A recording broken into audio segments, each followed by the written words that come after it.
এটি একটি কাল্পনিক গল্প, বাস্তবের সাথে এর কোনো মিল নেই। এটি বানানো হয়েছে শুধুমাত্র আপনাদের বিনোদনের জন্য। শীতের কুয়াশায় হারিয়ে যাওয়া। শুরুটা ছিল মজার। ডিসেম্বর মাস, শীতের কুয়াশায় ঢেকে গেছে চারিপাশ।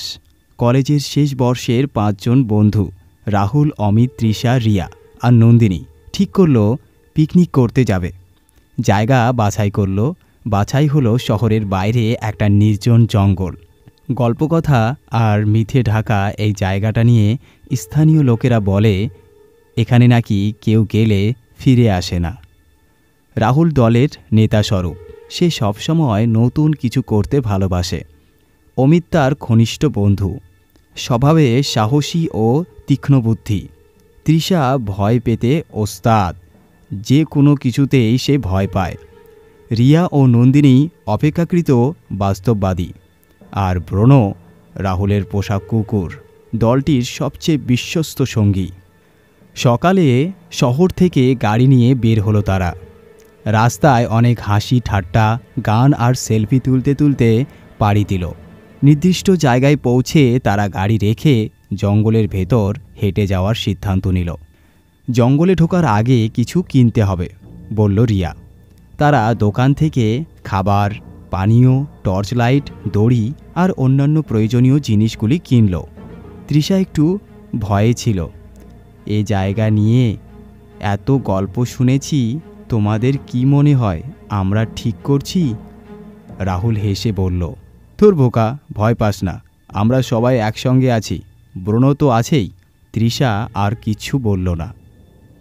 জঙ্গলে ঢোকার পর প্রথমেই তারা বুঝল এটা কোনো সাধারণ জঙ্গল নয়। গাছগুলো বেশ উঁচু, পাতাগুলো একেবারে ঘন। দিনের আলো মাটি পর্যন্ত পৌঁছাতে পারছিল না। কুয়াশা ধীরে ধীরে ঘন হয়ে আসছিল। ওরা মজার ছলে এগোচ্ছিল।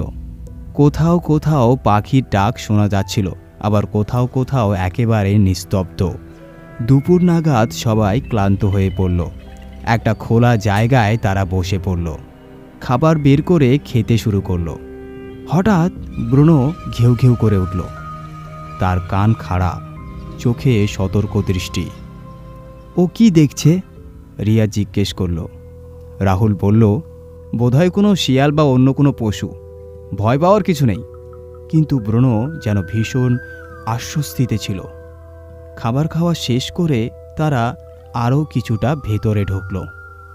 তখনই দেখতে পেল এক পুরনো মন্দির। মন্দিরটা লতা পাতায় ঢাকা, চারপাশে মস্ত বড় বড় গাছ আর ধ্বংসাবেশ। তৃষা মন্দির দেখে থমকে গেল। আমরা এখানে ঢুকবো না, কিছু একটা ঠিক লাগছে না আমার। রাহুল উল্টো রোমাঞ্চ অনুভব করল। আরে আসো না, একটু দেখেই বেরিয়ে আসবো, এটা একটা অ্যাডভেঞ্চার হবে। বাকিরাও দ্বিধাগ্রস্ত ছিল, কিন্তু রাহুলের কথায় তারা এগোলো। মন্দিরের ভেতর ঢুকতেই একটা গা ছমছমে অনুভূতি হলো।